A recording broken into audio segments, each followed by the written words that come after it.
Je suis toujours heureux quand je suis au salon de l'agriculture ou avec les agriculteurs en général. Très heureux. Le salon de l'agriculture, c'est quoi pour vous? Ça représente quoi? C'est la vie. C'est la vie. C'est la création, c'est l'ingéniosité, c'est la générosité, c'est la vie. C'est la vie, disait Jacques Chirac, grand habitué du salon de l'agriculture, mais qui n'y sera pas cette année. Voilà, cette année, ce sera le défilé des candidats à la présidentielle. Mathieu Courgeot, bonjour. Bonjour. Vous êtes producteur laitier en Vendée et vous êtes membre également de la Confédération paysanne. Nicolas Mouzier, bonjour. Bonjour Maëlle. Vous êtes éleveur de brebis à viande à Limoges et vous êtes, vous, membre du Centre national des jeunes agriculteurs, le CNJA, donc plus spécial. C'est fini le CNJA, on s'appelle jeunes agriculteurs. Jeunes agriculteurs tout court, donc JA. Vous êtes plus spécialement chargé du dossier grande distribution. On va s'intéresser avec vous ce matin aux jeunes agriculteurs puisque vous êtes jeune, je peux en témoigner pour nos auditeurs qui n'ont pas l'image. Comment on s'installe? Est-ce que c'est difficile? Comment on en vit? Qui sont d'ailleurs les jeunes qui se lancent dans ce métier pas évident? Vous qui nous écoutez de l'autre côté du poste, si vous avez des questions, n'hésitez pas à passer par Facebook et par Twitter pour les poser. D'abord, une petite question d'actu. Mathieu Courgeot, Nicolas Mouzier, on le sait, au Salon de l'Agriculture, c'est toujours le défilé d'hommes politiques. En période de présidentielle, ça va être évidemment encore plus accentué. Quel effet ça vous fait? Qu'est-ce que vous en pensez? Qui veut commencer? Ouais, c'est toujours très drôle de les voir venir nous serrer la main et nous tâter la croupe, parce qu'ils tâtent la croupe des vaches, mais ils viennent aussi tâter la croupe des paysans.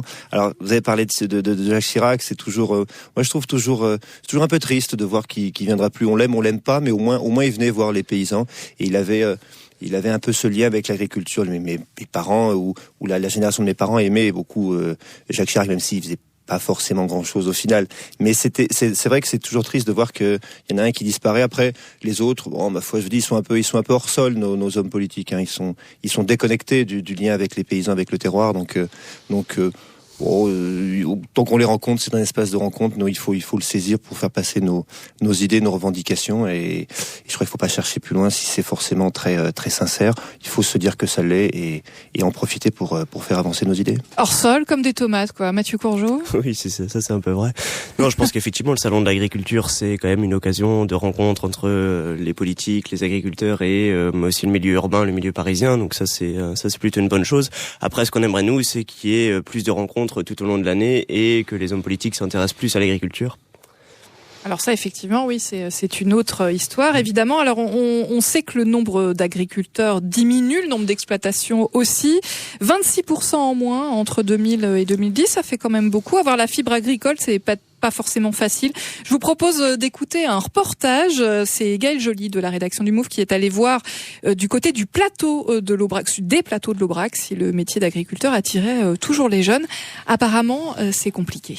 Elles sont de plus en plus nombreuses, les fermes abandonnées sur le plateau de l'Aubrac. Il faut dire que les jeunes n'ont plus trop la fibre agricole. Qui c'est qui peut dire je vais travailler, ne pas avoir de salaire et vivre ma vie tranquillement? Enfin, je veux dire, le lait par exemple, ils le fournissent, mais à perte. Enfin, à un moment, il faut que ça revienne, je sais pas. Il y a aussi la souffrance liée à l'image que renvoient certaines émissions de télé sur le métier. Le problème sur ce métier, c'est l'a priori. Voilà. Ils font passer un peu les gars comme des mecs qui sont dans leur boulot, point quoi. Ils n'ont pas le temps de consacrer du temps pour leurs femmes ou autre. Et même les parents agriculteurs ne poussent plus leurs enfants à reprendre la ferme. Les parents aujourd'hui poussent les enfants à aller faire des études et à aller voir ailleurs. Mes parents sont agriculteurs et quand j'ai eu arrivé à mes 16 ans, mes parents m'ont dit franchement si tu peux faire autre chose, fais autre chose quoi. Et que j'ai fait mécano moto, voilà quoi. D'autres ont malgré tout choisi de faire ce métier mais vraiment par passion. Mes parents n'étaient pas du tout agriculteurs. J'ai repris l'exploitation de mon oncle. Alors je dis pas, il y a des jours où c'est moins évident, quand il y a des animaux malades, quand il y a des jours où on a un peu le moral à zéro, parce qu'en plus c'est beaucoup d'heures de travail, c'est très très prenant, mais bon, c'est passionnant quoi. Une sorte d'ovni dans le paysage, en disant le nombre d'exploitations a baissé de 26% en France. Un reportage de Gaël Joly, on l'entendait, il y a un désamour des jeunes pour ce métier, vous le constatez, Mathieu Courgeot, Nicolas Mouzier. Non, Mathieu Courgeot, non, vous pensez pas? Non, je pense pas qu'il y ait un désamour pour ce métier de la part des jeunes. Moi, ce que je vois dans mon entourage, c'est il y a beaucoup de jeunes qui s'intéressent. Alors aujourd'hui, on arrive à des installations qui sont autour de 50% de gens qui ne viennent pas du milieu agricole, qui n'ont pas de parents agriculteurs, donc ça c'est très positif. 50%? Ouais, dans ces eaux-là, un peu moins à 40-50%.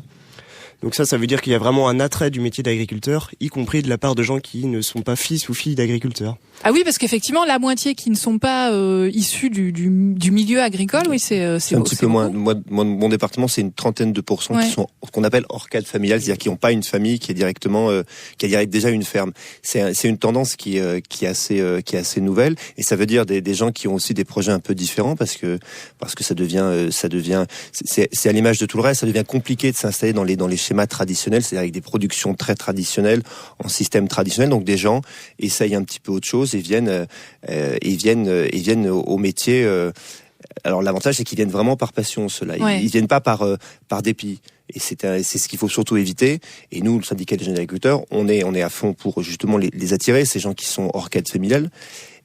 Simplement, le souci qu'il y a, c'est un souci quand même de projets qui soient économiquement crédibles, c'est-à-dire qui arrivent à passer auprès des banques et qui s'inscrivent quand même dans la durée. Mais c'est vrai, je crois Mathieu a raison en disant qu'il y a quand même on a des porteurs de projets.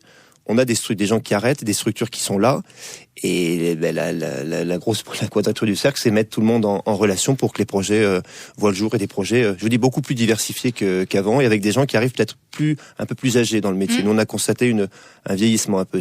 On n'arrive pas à 18 ans. Non, c'est plutôt 29, j'ai vu les derniers 28, chiffres. 29, ouais, c'est tout à fait ça. Qu'est-ce qui vous a donné envie, à vous, perso d'ailleurs, de vous lancer là-dedans, l'un et l'autre? Vous êtes issus de... je sais pas l'expression que vous avez employée, Nicolas Monnier. Voilà, cadre familial ou hors cadre familial, Mathieu Courgeot? Alors moi, mon père est agriculteur, mon grand-père l'était avant, donc moi je suis tout à fait dans la lignée, donc je suis pas représentatif de ces gens-là. Mais après, moi, ce qui m'a donné envie, c'est que c'est un métier qui est très divers, qui est très varié. Voilà, hier soir, ce week-end, c'était moi qui étais de travail, donc j'ai fait la traite des vaches. Donc la traite des vaches, c'est c'est un moment privilégié avec les animaux, le moment où on voit le résultat de notre travail. Après, j'ai donné à manger, donc là, c'est là où on voit si les animaux vont bien, c'est là où on fait les soins. Demain, on va mettre les animaux, les vaches à l'herbe, donc là, c'est toute la sortie de l'hiver qui se prépare, le début du printemps. Il va y avoir les semis de maïs, il va y avoir les foins, il va y avoir la moisson. Enfin, c'est un métier qui est très très divers. Et à ça, on rajoute aussi la comptabilité, la gestion. À ça, on rajoute encore le côté un peu bricoleur, parce qu'il faut savoir réparer un tracteur. À ça, on rajoute encore le côté humain, parce que moi, je suis avec deux autres associés. Donc, on travaille à 3. Donc, on est 3 à prendre les décisions ensemble. C'est ce qu'on appelle le GAEC, c'est ça? Exactement, le groupement d'agriculteurs en commun. Et puis, on travaille aussi beaucoup avec les voisins, puisqu'on partage, on a acheté du matériel avec les autres agriculteurs de la commune, et on le partage. Donc ça, c'est toute une gestion aussi avec les autres agriculteurs, qui fait qu'il y a une solidarité entre nous, en fait. Nicolas Mounier, alors vous y êtes venu comment? Pareil, moi je suis aussi issu du sérail, excusez-moi. Mes parents étaient paysans, mais j'ai des oncles, mes grands-parents l'étaient aussi, ils l'étaient tous depuis plusieurs générations. Pas forcément au même endroit, c'est-à-dire qu'il n'y a pas forcément cette dimension patrimoniale, mais quand même, moi je suis attaché à l'endroit dans lequel j'ai grandi, ce que mes parents ce qu'ils en ont fait, et c'est aussi pour ça que j'y suis resté, pour continuer ce qu'ils avaient commencé. Il y a toujours une idée de créer, une idée de faire évoluer. Alors moi, j'ai pas encore d'associé, parce que j'ai une structure qui est encore un peu en transition, parce que mes parents étaient là et maintenant ils le sont plus. Mais je vais aussi moi évoluer vers. Je pourrais pas travailler tout seul. Je me vois pas travailler tout seul. J'espère que ma compagne aussi va bientôt me rejoindre. J'espère, elle va bientôt me rejoindre pour développer aussi quelque chose d'autre à côté de l'élevage de brebis et de la production d'agneaux baronnais du Limousin, ce que je fais aujourd'hui. Et c'est vrai qu'on c'est quelque chose de. On n'est pas seul. Je crois qu'il faut pas se dire ça. Comme Mathieu, moi aussi, je suis dans une CUMA, je travaille avec d'autres jeunes, d'aller au syndicat des jeunes agriculteurs aussi, qui est quelque part, même si c'est un syndicat, c'est pas quelque chose de neutre, mais ça permet de rencontrer les gens du coin, d'échanger, et puis de mettre en place des choses pour demain bosser ensemble et pas rester tout seul. Je crois que c'est ça, c'est malheur à l'isolé. Aujourd'hui, en agriculture, il faut pas rester seul dans son coin. Et quitte à aller à la conf ou aller aux jeunes agriculteurs ou n'importe où, je crois qu'il faut surtout pas rester seul. Et c'est le message qu'on doit donner pour attirer enfin des gens dans ce milieu, parce que le petit reportage que vous avez passé, avec l'image qu'on a du milieu, c'est l'amour est dans le pré, et des gens qui sont au fin fond de la France, il faut absolument la casser, cette image, parce qu'elle est, à mon avis, elle est fausse et très surfaite. Voilà, l'agriculture hors des clichés. On va continuer à en parler avec vous, Mathieu Courgeot, Nicolas Mounier. On vous retrouve dans quelques minutes. Vous êtes toujours sur le Move, il est des 8h presque 32, et on retrouve tout de suite nos invités. Quel effet est-ce que ça vous fait, tout ce bruit autour de vous? Je ne sais pas quoi dire. Qu'est-ce que tu veux faire, plus grand? Le métier de mon père. Ça n'existera plus.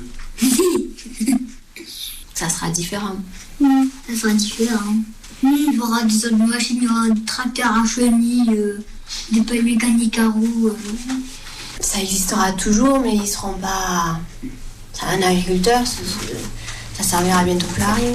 Extraire d'un documentaire de Raymond Depardon qui s'appelle La vie moderne, et on entend cette femme qui dit un agriculteur bientôt ça servira plus à rien. Qu'est-ce que vous répondez à ça, Mathieu Courgeot, Nicolas Mounier? Qu'il est très dur, Raymond.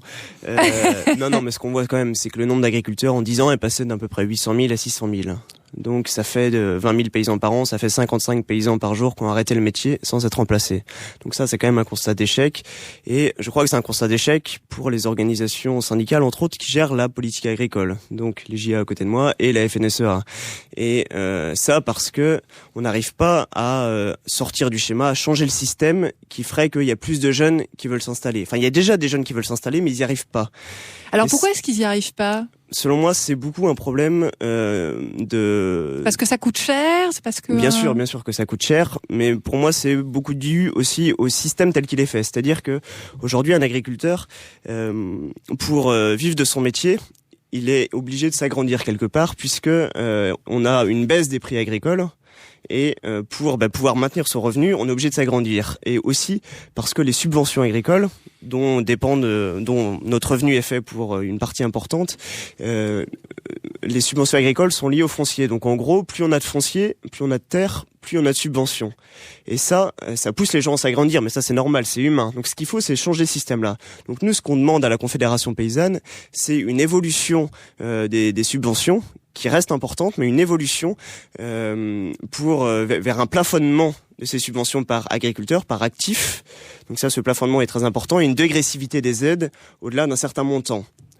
Voilà. D'accord. Nicolas Mounier, vous répondez ça à quoi? Parce que bon, il vous met un peu en cause assez directement, Mathieu Courgeot. Je suis très à l'aise. C'est très facile d'être dans l'opposition, de dire c'est pas notre faute. L'agriculture, c'est aussi de la politique, il a quelque part raison, et on se retrouve sur cette revendication d'un lien à l'unité de travail. Il n'est pas logique que les subventions soient attribuées effectivement sur le sol. Et aujourd'hui, elles sont attribuées même sur des historiques. Ça, c'est complètement aberrant. Ça veut dire quoi, ça? C'est-à-dire que moi, je reprends une structure qui existe. Et ben, si le cédant, c'est celui qui a arrêté, avait bien travaillé, avait certaines productions qui étaient aidées, il y a un historique, c'est-à-dire qu'il y a un certain nombre d'euros à l'hectare d'aide. Mais si je reprends une autre structure sur laquelle l'exploitant avait moins travaillé, ou avait un peu décapité, ou avait un peu baissé le pied, il peut y avoir beaucoup moins.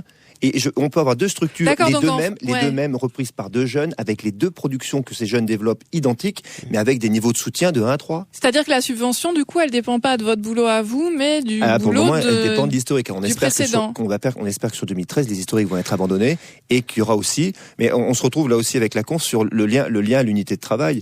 Il n'est pas logique qu'elle soit donnée que simplement sur une surface d'hectare, et nous aussi, on se retrouve sur l'aspect dégressivité. Après, là, on se retrouve moins sur les revendications qui peuvent être faites. Moi, le constat, c'est d'abord un constat de manque de rentabilité.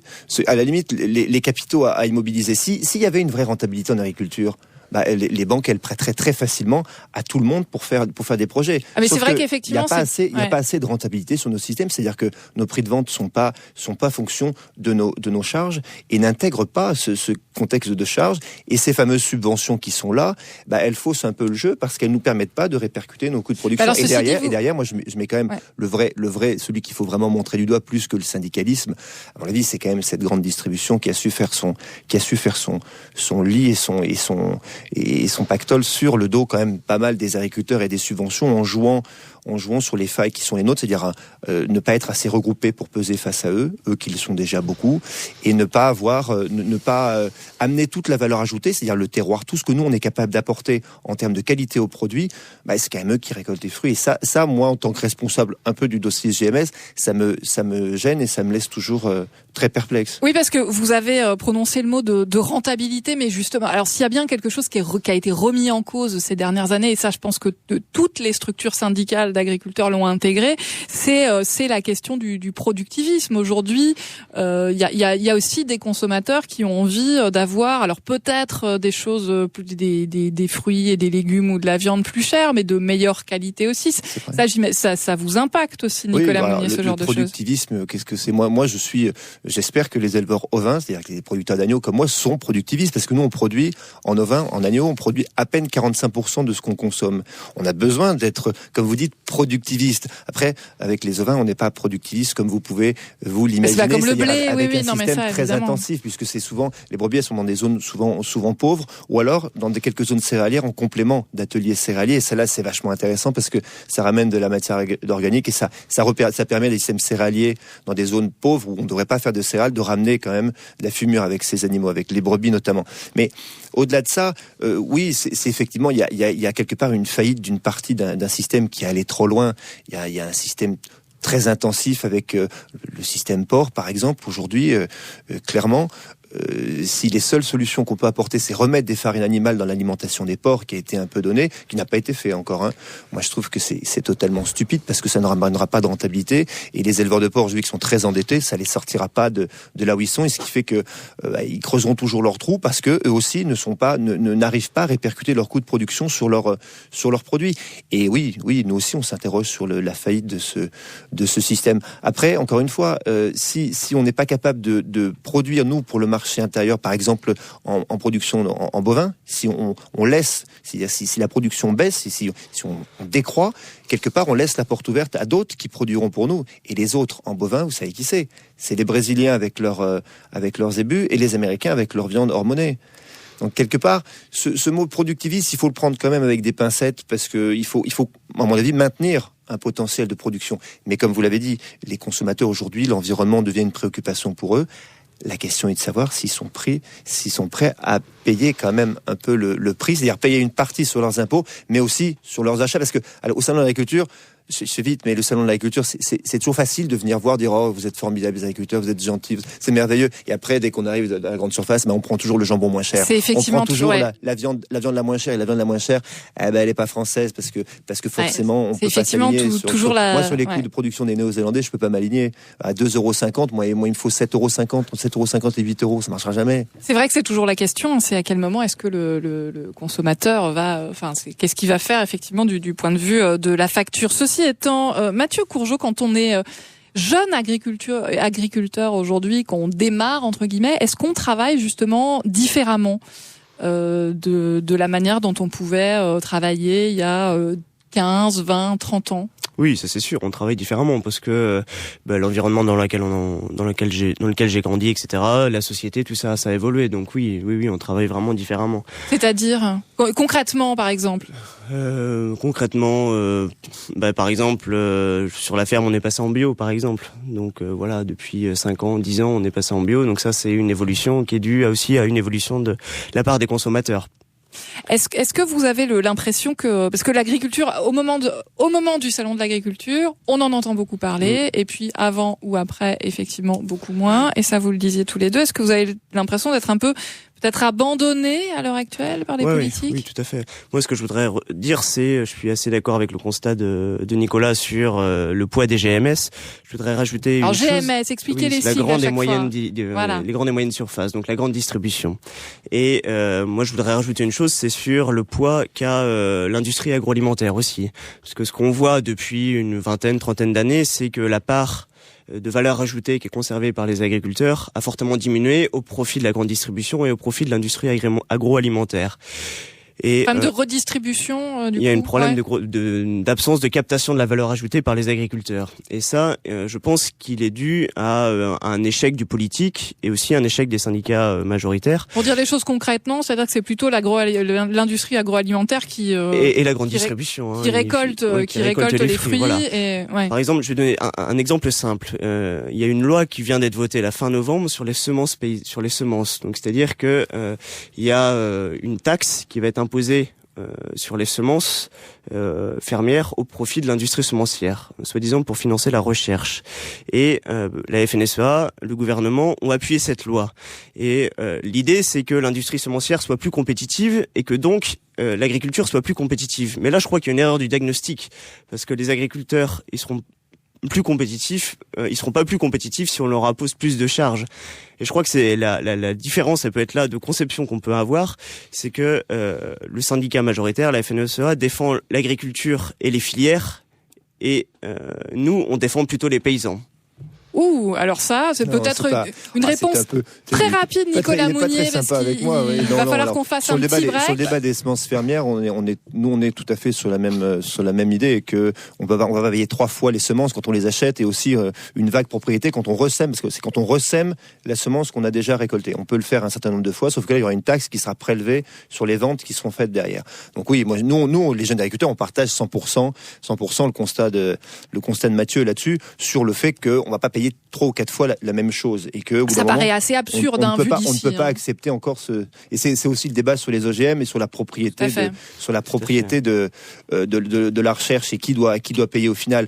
Non, moi je partage vraiment le constat sur la valeur ajoutée, et comment tirer cette valeur ajoutée qu'on apporte nous avec notre image, et que la GMS nous confisque derrière. Moi, juste un exemple, je vends des agneaux à peu près 120 € l'agneau pièce.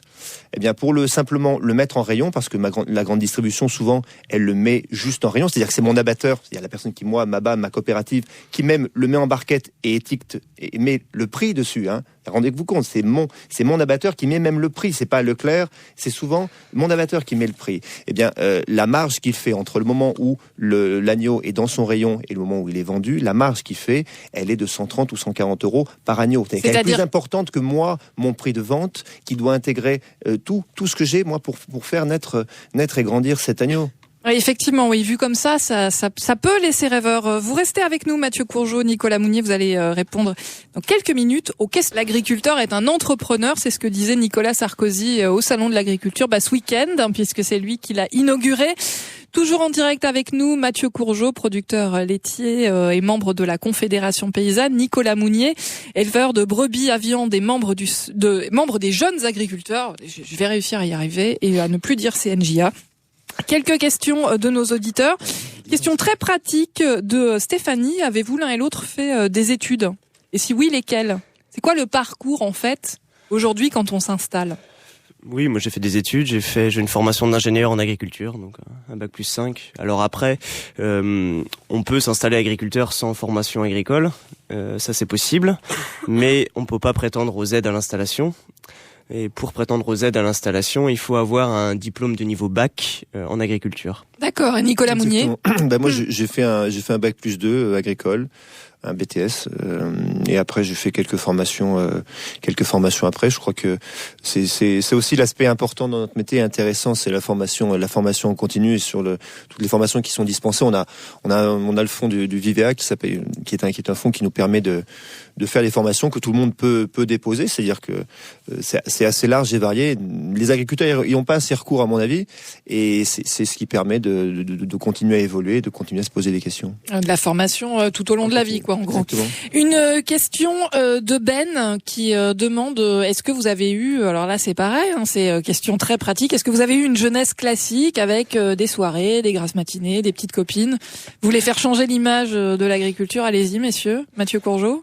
Oui, j'ai une jeunesse très classique. Moi, j'ai fait un bac général. J'avais une mobilette. J'allais traîner dans les campagnes avec ma mobilette et mes copains. J'ai eu des petites copines. Enfin, il y a pas de souci de ce côté-là. J'ai eu une jeunesse très classique. Nicolas Mounier? Oui, absolument pareil. J'ai fait du sport. J'étais dans des lycées où on n'avait pas l'impression que j'étais paysan et où je le revendiquais pourtant.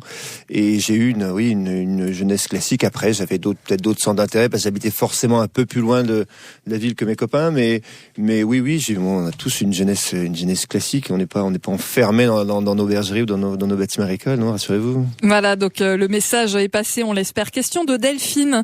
En tant qu'agriculteur, qu'est-ce que vous pensez du système des AMAP, donc les associations pour le maintien d'une agriculture paysanne?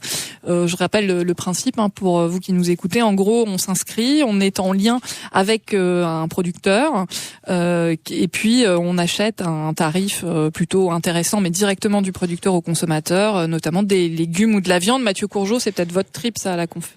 Non. Oui, non, mais c'est vrai que c'est une démarche très intéressante parce que on voit qu'il y a une réappropriation de l'acte de consommation par les citoyens en fait, et c'est ça que moi que je veux montrer, c'est que en tant que citoyen, en tant que consommateur, on a un rôle. Manger, c'est un acte politique quelque part, et on peut faire changer les choses en tant que consommateur en allant au marché, en achetant directement auprès des producteurs. Et la MAP, pour moi, c'est quand même un système qui mérite d'être développé. Mais il faut faire attention quand même, parce que la vente directe, ça concerne aujourd'hui à peu près un agriculteur sur 5, donc c'est quelque chose qui est conséquent et qui le devient de plus en plus. Mais on peut pas laisser sur le bord de la route tous les autres paysans. Et on a besoin aujourd'hui d'une régulation des marchés. On a besoin aujourd'hui d'une reprise en main par les politiques sur la régulation des prix, sur pas mal de choses, et ça, faut pas le laisser de côté. Nicolas Mounier, vous qui justement êtes chargé du dossier grande distribution, là, en fait, la MAP, ça consiste tout bonnement à court-circuiter cette partie-là. Ouais, tout à fait. Non, moi, j'ai pas à dire si c'est bien ou si c'est mal. Je pense qu'effectivement, tu peux dire que c'est bien. Tout ce qui peut, ouais, tout à fait. Mais tout ce qui, moi, ce que je trouve bien, c'est qu'effectivement, tu l'as dit, ça ramène du lien entre le producteur et le consommateur que la GMS a cassé depuis 20 ou 30 ans. Et ça, c'est vraiment ça, c'est un truc qui est bien. Après, c'est aussi quelque part une solution hyper individuelle que un producteur. Bon, il y en a plusieurs sur une AMAP, ils peuvent se mettre à plusieurs pour mettre en avant, mais ça veut dire que c'est aussi la faillite d'un système coopératif où la coopérative à la base, c'était justement ça, se mettre à plusieurs pour commercialiser ses produits. Sauf que nos coop, elles ont quand même beaucoup grossi, et c'est un peu la faillite de ce système coopératif. Et c'est en ça que moi, cette vente directe, ça me gêne. Et puis cette vente directe, ça veut dire aussi en production de viande, ça veut dire aussi court-circuiter le boucher du coin. Alors peut-être qu'il a pas fait son boulot non plus, le boucher du coin, pour rester là et être encore là, et que ouais, moi je pense que tous les systèmes peuvent vivre et cohabiter entre eux. Après, il faut faire attention parce que c'est des métiers aussi différents, ça a transformé. La MAP, c'est joli sur le papier. Après, est-ce que les gens, au bout d'un an, des légumes à manger tout l'hiver, des navets, des potirons et des topinambours, parce qu'il y avait que ça cette année, est-ce qu'ils l'acceptent? Je sais pas. J'espère qu'ils l'acceptent et qu'ils vont continuer à donner de l'argent aux paysans qui fait ça. Mais ça veut dire aussi être très bon dans plein de domaines. C'est comme le bio aussi. Il faut être très très bon dans tous les domaines, c'est-à-dire être un bon producteur, mais être aussi un super vendeur. Et c'est pas forcément évident, et c'est pas forcément la panacée. Moi, je pense qu'il y a une place pour tout le monde, mais c'est des systèmes qui sont quand même lourds à porter et sur lesquels il faut être. Mais moi, tout ce qui fait que les gens sont proches les uns les autres et proches du producteur et que le producteur gagne sa vie, moi, je dis oui à 200%. En tout cas, nous, on en a connu quand ils avaient beaucoup de lentilles pour l'hiver, ils organisaient des grandes fêtes et ils faisaient des salades de lentilles. Merci beaucoup d'avoir été nos invités, Mathieu Courgeot et Nicolas Mounier. On espère que de l'autre côté du poste, vous l'aurez compris, que être jeune agriculteur, c'est pas forcément la sinistrose. Merci beaucoup, messieurs. Merci. Vous écoutez le Move. France Bleu, les concerts privés. Les concerts privés présentés par Élodie Suigo avec Brooke Fraser en première partie. Puis Zaz pour un concert exceptionnel. Jeudi 1er mars à 20h30 sur France Bleu. France Bleu, une radio du groupe Radio France. Le Move. À Lille, 91. À Clermont-Ferrand sur 97.5. Et Bamako. LeMove.fr. Il est 8h53 sur le Move et c'est l'heure de Système D. Sûrement, vous avez un regard tout à fait particulier sur la manière de présenter les choses aujourd'hui. C'est l'obsession de l'actualité. Système D, nos portraits de jeunes face à la crise, et ça tombe bien, on a discuté pendant une petite demi-heure avec 2 jeunes agriculteurs. On va en retrouver un autre, direction le plateau de l'Aubrac dans l'Aveyron. Il s'appelle Lionel Villiers, il est jeune éleveur de vaches, il a 30 ans, il a choisi lui aussi ce métier par passion, il s'est installé il y a 1 an et demi, et c'est pas facile tous les jours quand même, c'est ce qu'il raconte à Gaël Joly.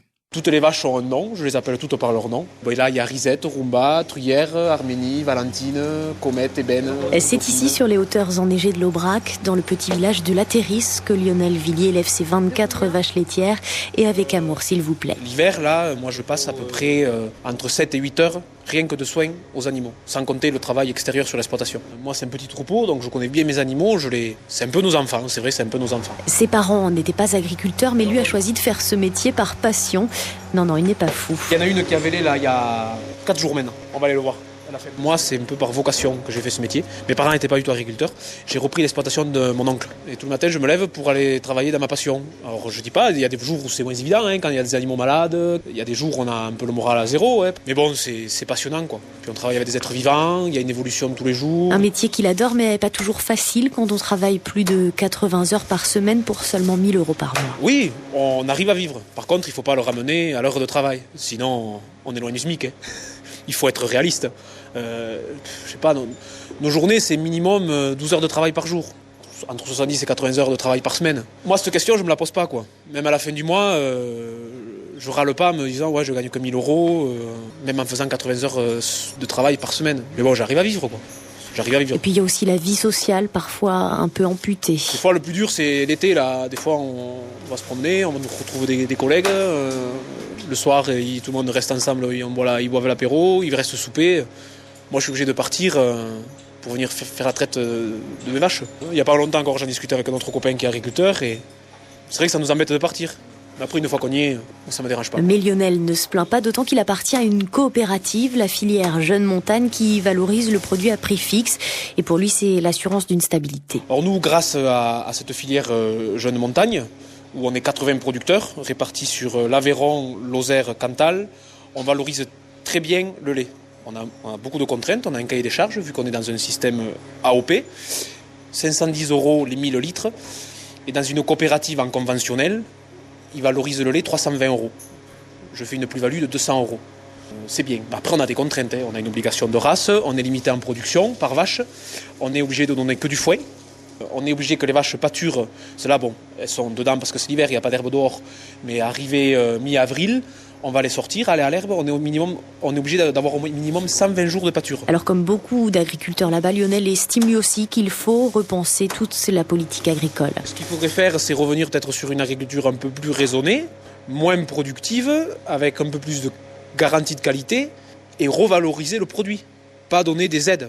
C'est anormal qu'aujourd'hui, au lieu de valoriser son produit, on te donne des aides. Pour donner un exemple, sur 1 kilo de viande, aujourd'hui, bon, admettons, on vendait une vache 3 € le kilo. Bon, elle est très bien valorisée à 3 € le kilo. Mais derrière, pour compenser le manque à gagner, il le compense par des aides. Pourquoi ne pas rajouter 1 € ou 50 centimes d'euros de plus au kilo ? Que l'agriculteur vive de son produit plutôt que d'être assisté, quoi. Lui, en tout cas, vend son lait pour faire du fromage de l'Aïol et de l'Aligot de l'Aubrac.